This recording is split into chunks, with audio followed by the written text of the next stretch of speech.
Assalamualaikum warahmatullahi wabarakatuh. Saya hari ini dan teman-teman saya akan membahas suatu persoalan terkait dengan hakikat masyarakat dan implikasinya terhadap pendidikan dalam Islam.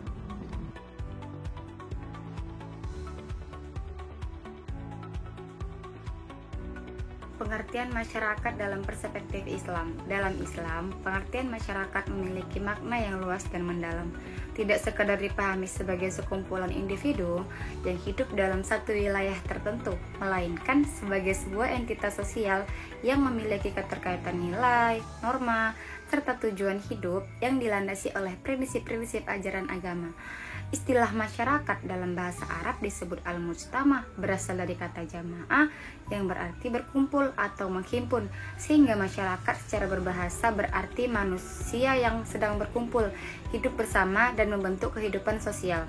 Dalam pandangan Islam, masyarakat merupakan bagian integral dari kehidupan manusia sebagai makhluk sosial yang diciptakan oleh Allah untuk saling berinteraksi dan bekerja sama dalam memenuhi kebutuhan hidup, mengembangkan potensi, serta menjalankan fungsi sebagai khalifah di muka bumi. 1. Berlandaskan tauhid atau keimanan kepada Allah Subhanahu wa Ta'ala. Ciri utama masyarakat Islam adalah keyakinan yang kokoh terhadap Allah Subhanahu wa Ta'ala yang sebagai satu-satunya Tuhan yang disembah. Tauhid menjadi pondasi utama yang mengarahkan seluruh aktivitas kehidupan masyarakat, baik dari bersifat individu maupun kolektif. 2. Menjunjung keadilan. Keadilan merupakan pilar yang sangat penting dalam tatanan masyarakat Islam. Islam mengajarkan bahwa keadilan harus ditegakkan tanpa pandang bulu, baik terhadap diri sendiri, keluarga, maupun terhadap kelompok-kelompok lain. 3. Menegakkan amar ma'ruf nahi mungkar. Masyarakat Islam memiliki tanggung jawab sosial untuk mengajak kepada kebaikan dan mencegah kemungkaran. Prinsip amar ma'ruf nahi mungkar bukan hanya tanggung jawab pemimpin, tetapi juga merupakan tanggung jawab kolektif seluruh anggota masyarakat. Ini menciptakan kontrol sosial yang sehat dan mendorong terbentuknya lingkungan yang mendukung perilaku positif. 4. Berpegang teguh pada Al-Quran dan Sunnah. Masyarakat Islam menjadikan Al-Quran dan Sunnah sebagai pedoman utama dalam mengatur segala aspek kehidupan. Kedua sumber ini menjadi rujukan dalam menentukan nilai-nilai moral, hukum, dan norma sosial yang berlaku.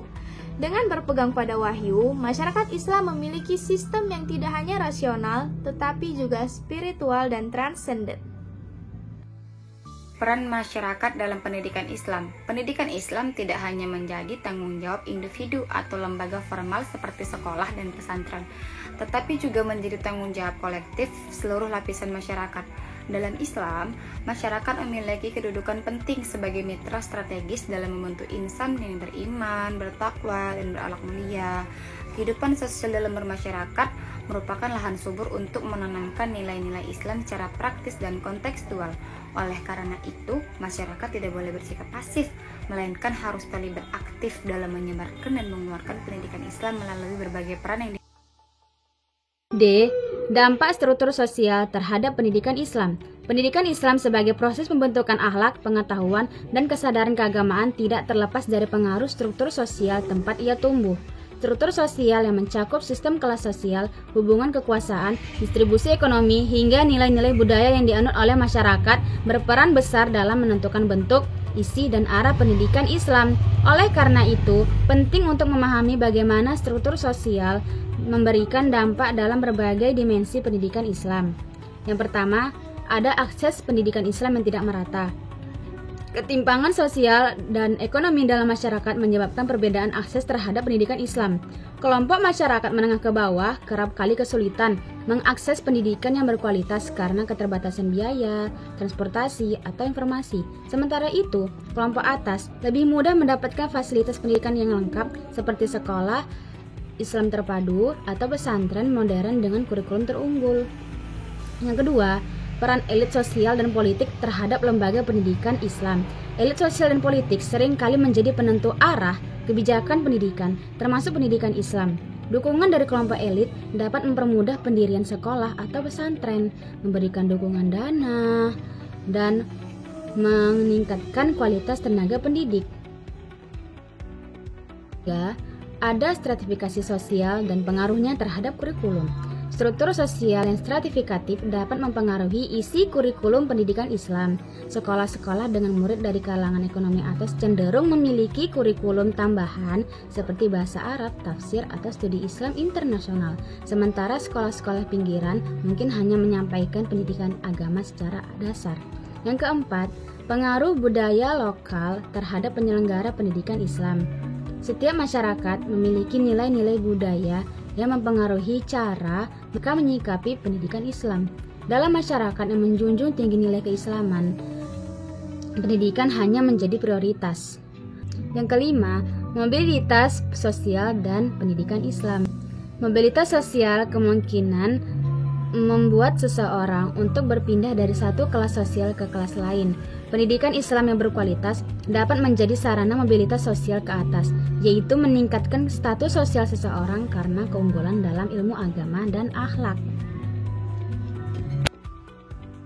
Kesimpulannya, berdasarkan pembahasan di dalam makalah ini, dapat disimpulkan bahwa masyarakat dalam perspektif Islam merupakan kumpulan individu yang terikat oleh nilai-nilai agama, sosial, serta tujuan kolektif yang berlandaskan syariat Islam.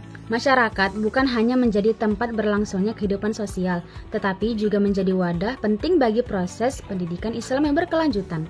Ciri-ciri masyarakat Islam seperti berpegang teguh pada tauhid, menjunjung tinggi keadilan, solidaritas sosial, dan semangat musyawarah menunjukkan bahwa pendidikan Islam tidak bisa dilepaskan dari konteks sosialnya.